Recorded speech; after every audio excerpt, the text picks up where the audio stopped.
The White House's darkest secret, the night they replaced the president.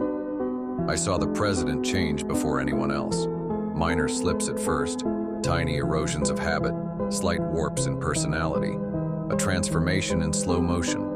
The way he studied his portrait, the way his clothes grew loose on his frame, the way he traced his signature again and again as if relearning his own name. They say now I should have raised the alarm, as if I were the only one who watched it happen, as I alone could have stopped it. But a valet's duty is to serve, to follow orders, not dispense them. The coffee was the first sign. He always took it black, Navy style, he called it. But one March morning, he pushed it away, wrinkled his nose like it'd served him a cup of motor oil. "Not today, Sam," he said. "Stomach's not feeling right." And yet he started eating more than ever. Cleared his breakfast plate, then asked for more. Did the same at lunch, dinner. Started calling down to the kitchen at midnight for extra food. Steaks, potatoes, entire chickens. The kitchen staff had never seen anything like it.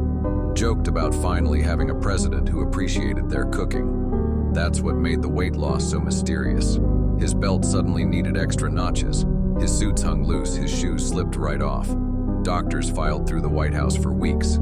Blood tests, MRIs, full physical workups, all came back normal. They called it stress, prescribed nutritional supplements, adjusted his diet. But nothing stopped the wasting. My response was what it always is, maintain standards. I called in the tailor, who could hem his suits overnight, who knew to be discreet. Discretion isn't just professional courtesy, it's national security. The world watches the president for weakness.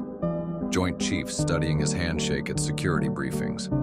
CNN measuring his stride down the Air Force One stairs. The power of the presidency lives in the smallest details. A week after the president's weight loss began, I noticed another shift. His voice had changed, deeper, strained. I had the kitchen prepare him tea with honey, but by evening his voice was so altered the Situation Room no longer verified his voice print. The changes in the president stayed with me into the evening, still turning over in my mind as I pressed his pants for that night's state dinner. That's when I heard Dr. Reinhardt in the president's study. The First Lady stood by the window, arms crossed. I kept my head down, worked slower. A valet learns to be invisible. Follow for part 2.